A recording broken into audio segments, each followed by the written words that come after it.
নমস্কার। শনি রাহু একত্রীকরণ নেগেটিভভাবে যেমনি শাপিত দোষ তৈরি করে, ঠিক তেমনি শনি রাহু একত্রীকরণ কিন্তু নাগমণি যোগও তৈরি করে। এবার নাগমণি যোগ হলে সেই জাতক জাতিকারা প্রভূত ধনশালী, অত্যন্ত রুচিশীল রুচিবান, অত্যন্ত সুদর্শন নর বা নারী, অত্যন্ত ধার্মিক জাতক বা জাতিকা হয়ে থাকে এবং সমাজে তাদের প্রতিপত্তি প্রচণ্ড হাই লেভেলের থাকে। কিন্তু কোন ঘরে শনি রাহুর নাগমণি যোগ তৈরি হয়, এটা আমি আপনাদেরকে আজকে জানানোর বা বোঝানোর চেষ্টা করব।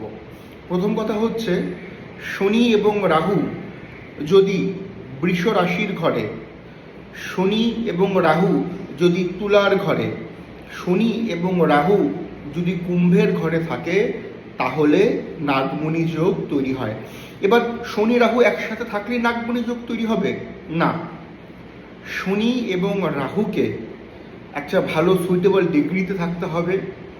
শনি এবং রাহুকে উভয়কেই ভালো নক্ষত্রে থাকতে হবে এবং ওই জন্মকুণ্ডলীর কোনো অশুভ গ্রহের যেন দৃষ্টি শনি এবং রাহুর উপরে না পড়ে, সেটা মাথায় রাখতে হবে। যদি ওই বৃষর ঘর বা ওই তুলার ঘর বা ওই কুম্ভের ঘর সেই জাতক জাতিকার 6, 8, 12 বা দ্বিতীয় হয়, তাহলে কিন্তু নাগমণি যোগ তৈরি হচ্ছে না।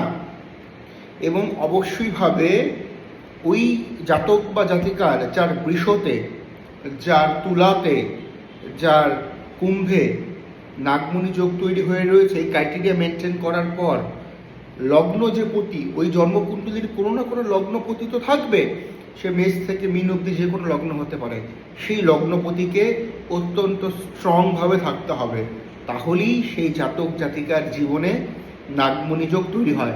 এবং যদি দেখা যায় যে লগ্নপতি স্ট্রং, শনি রাহু নাগমণি যোগ তৈরি করে বসে আছে এবং বাকি সমস্ত গ্রহ পীড়িত বা খারাপ বা ড্যামেজ, কোনো যায় আসবে না, সেই জাতক জাতিকা প্রচণ্ড থেকে প্রচণ্ডতর জীবনে উন্নতি করতে পারবে। এবং সবথেকে বড় কথা, ওরা প্রচণ্ড ভালো মানুষ হয়, প্রচণ্ড ধার্মিক হয়, ধন সম্পত্তি নাম যশের কোনো কিছুরই কিন্তু খামতি সেই জাতক জাতিকার মধ্যে থাকে না।